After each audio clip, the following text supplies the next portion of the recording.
Assalamualaikum warahmatullahi wabarakatuh. Sahabat pembelajar semuanya, kembali bersama saya Budi Manfaat. Sesi kali ini kita akan bicara tentang desain penelitian. Nah, ada banyak sekali ragam desain penelitian. Tapi dalam sesi yang sangat singkat ini saya akan memperkenalkan beberapa di antaranya saja. Dan saya akan memperkenalkan secara ringkas bagaimana menentukan desain yang tepat untuk penelitian kita. Nah, tentu saja yang dimaksud tepat itu adalah tepat atau sesuai dengan pertanyaan dan tujuan penelitian kita. Saya ingin memperkenalkan desain-desain penelitian itu melalui sebuah diagram secara ringkas ya. Jadi dimulai dari sebuah pertanyaan. Is data numerical or narrative? Jadi apakah data-data kita itu nanti berupa numerik ataukah naratif? Jadi apakah data-data yang akan kita dapatkan nanti itu bentuknya adalah angka-angka ataukah berupa kata-kata? Jadi secara ringkas, kalau data-data itu nanti kita dapatkan melalui sebuah pengamatan atau wawancara mendalam, maka biasanya data kita nanti akan berupa narasi atau kata-kata. Tetapi kalau data kita itu kita dapatkan melalui sebuah pengukuran, maka biasanya nanti akan menghasilkan sebuah data berupa angka-angka. Nah, dalam riset-riset natural science ya, IPA, ilmu pengetahuan alam, misalnya adalah bidang-bidang fisika, kimia, biologi ya, maka umumnya memperoleh data itu melalui sebuah proses pengukuran, mengukur ya. Mungkin mengukur berat, mungkin mengukur panjang, mungkin mengukur suhu ya, kandungan zat-zat tertentu ya, komposisinya atau apa ya. Jadi sebagian besar adalah proses-proses melalui sebuah pengukuran. Tetapi dalam bidang-bidang sosial ya, social science, dalam bidang-bidang sosial humaniora, penelitian-penelitian tentang perilaku manusia, maka umumnya data-data itu adalah diperoleh melalui sebuah proses pengamatan atau wawancara mendalam. Jadi sebenarnya bagian besar variabel-variabel itu terutama adalah variabel-variabel dalam bidang sosial humaniora ya, termasuk di dalamnya adalah bidang-bidang pendidikan. Itu umumnya variabel-variabel itu adalah hal-hal yang sifatnya kualitatif ya. Jadi kalau misalnya saya menyebut variabel komitmen, motivasi ya, kemudian kecerdasan emosi seseorang, kemudian hasil belajar ya, kesejahteraan ekonomi ya, kebahagiaan ya, itu adalah variabel-variabel yang sesungguhnya merupakan quality ya, kualitas ya. Jadi tentang hasil belajar dalam bidang-bidang pendidikan, salah satu variabel yang sering dibicarakan adalah variabel tentang kemampuan manusia atau hasil belajar misalnya ya. Nah, sebenarnya hasil belajar itu baik itu ranah kognitif, afektif maupun psikomotorik, itu adalah sesungguhnya karakteristik-karakteristik yang sifatnya kualitatif ya. Jadi bukan angka sesungguhnya. Tetapi kemudian dalam rangka untuk mengukur, dalam rangka untuk menggali tentang kemampuan seseorang, dalam rangka untuk melihat hasil belajar seseorang, maka kemudian orang biasa menggunakan pendekatan-pendekatan kuantitatif ya, pendekatan-pendekatan pengukuran. Jadi kemudian orang menciptakan sebuah instrumen untuk mengukur motivasi, instrumen untuk mengukur kecerdasan spiritual, untuk mengukur misalnya adalah komitmen seseorang ya.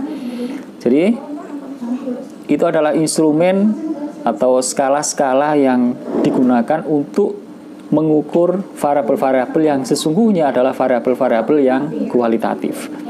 Tetapi orang menggunakan pendekatan kuantitatif, jadi variabel-variabel yang tadi itu didekati secara kuantitatif sehingga kemudian nanti menghasilkan sebuah angka-angka.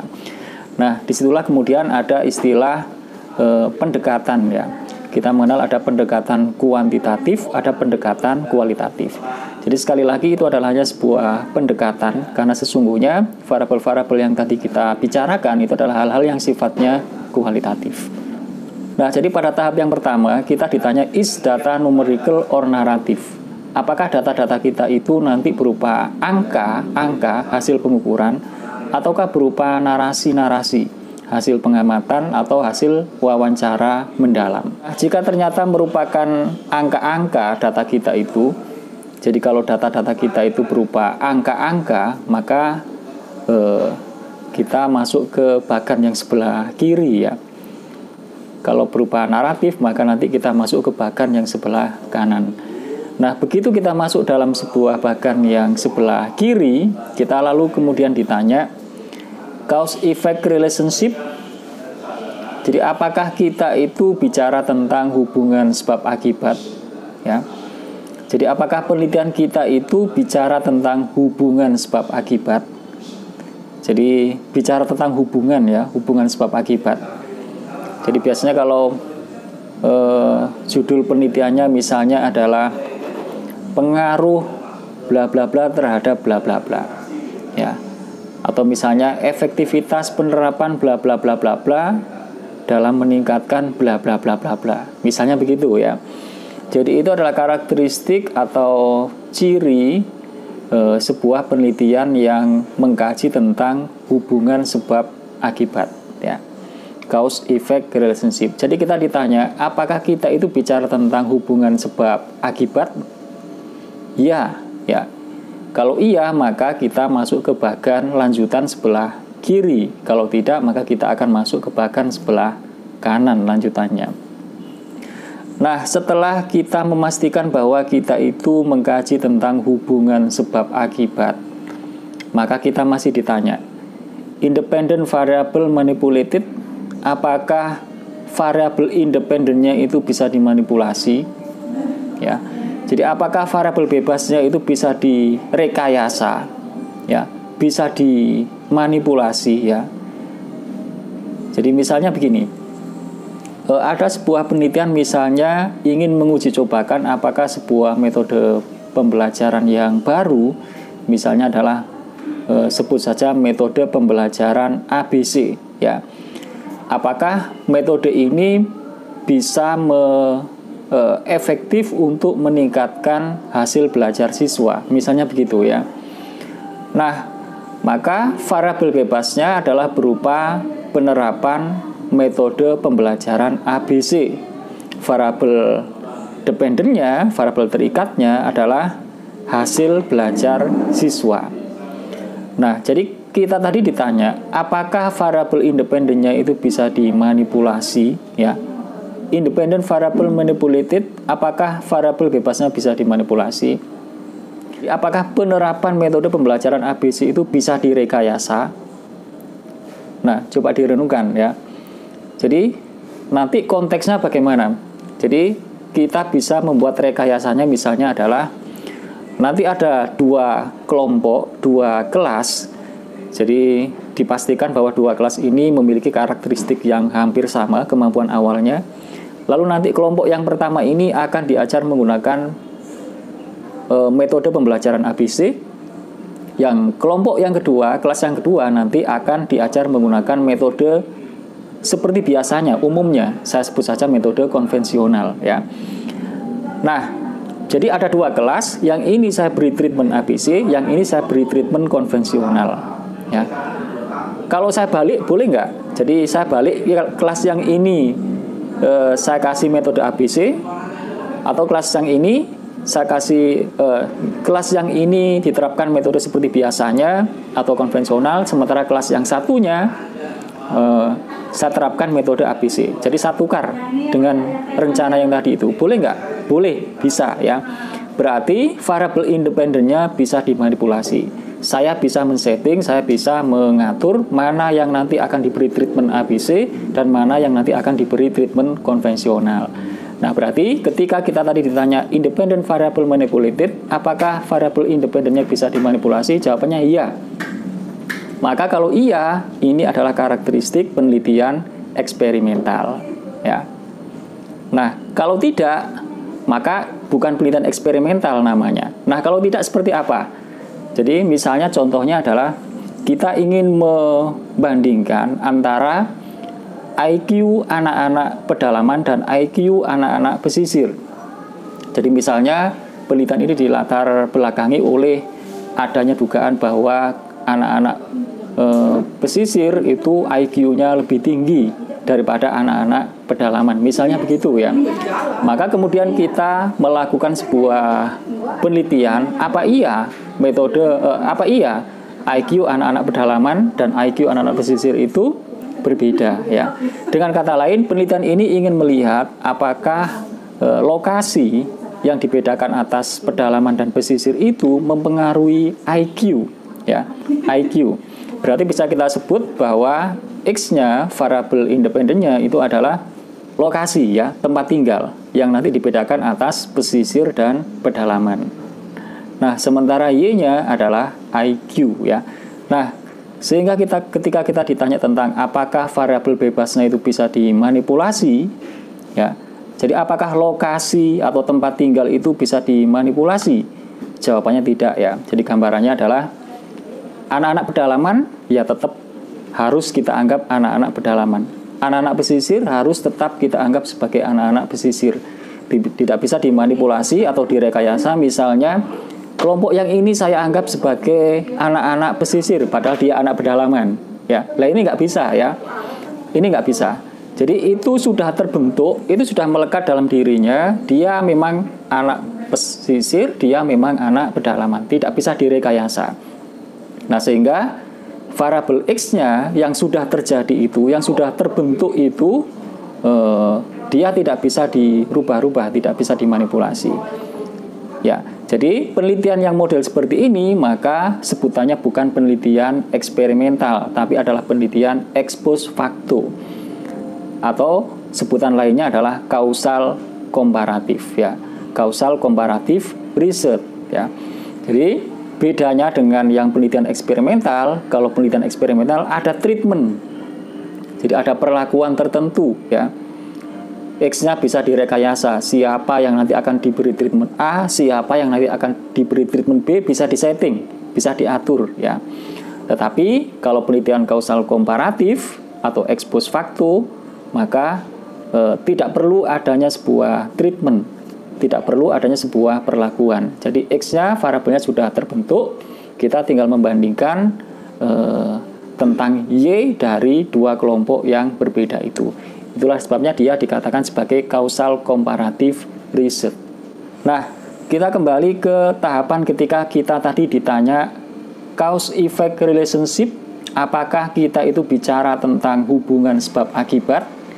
Kalau tadi kan kita menjawab iya, bagaimana kalau tidak? Jadi bagaimana kalau kita bukan bicara tentang hubungan sebab akibat ya. Jadi hubungan itu banyak. Jadi salah satunya adalah hubungan sebab akibat. Nah, bentuk lainnya adalah hubungan timbal balik ya. Jadi kalau hubungan sebab akibat itu bisa dikenali mana variabel sebab, mana variabel akibat. Nah, pada kasus-kasus tertentu kita tidak bisa mengenali mana sebab, mana akibat. Jadi misalnya ada dua buah variabel X1 dan X2, kita tidak bisa menyebut X1 mempengaruhi X2 ya. Tetapi misalnya hubungannya adalah saling berhubungan. Jadi X1 mempengaruhi X2, X2 juga mempengaruhi X1. Jadi kalau simbolnya biasanya adalah dalam panah melengkung begitu, yang masing-masing ujungnya diberi tanda panah. Nah, sehingga ketika kita ditanya cause effect relationship, apakah kita bicara hubungan sebab akibat? Tidak. Lalu kita masih ditanya, apakah kita masih bicara tentang hubungan? Ya. Dan apakah juga kita ingin membuat sebuah prediksi? Ya. Jadi, apakah kita itu bicara tentang hubungan? Jadi, kalau penelitian kita ada beberapa variabel, apakah kita itu mengkaji tentang hubungan, meskipun hubungannya adalah bukan hubungan sebab akibat. Jadi misalnya judulnya adalah analisis hubungan antara analisis hubungan antara misalnya apa? Analisis hubungan antara bla bla bla dan bla bla bla. Ya, misalnya begitu. Jadi berarti ini kita masih bicara hubungan ya. Jadi misalnya analisis hubungan antara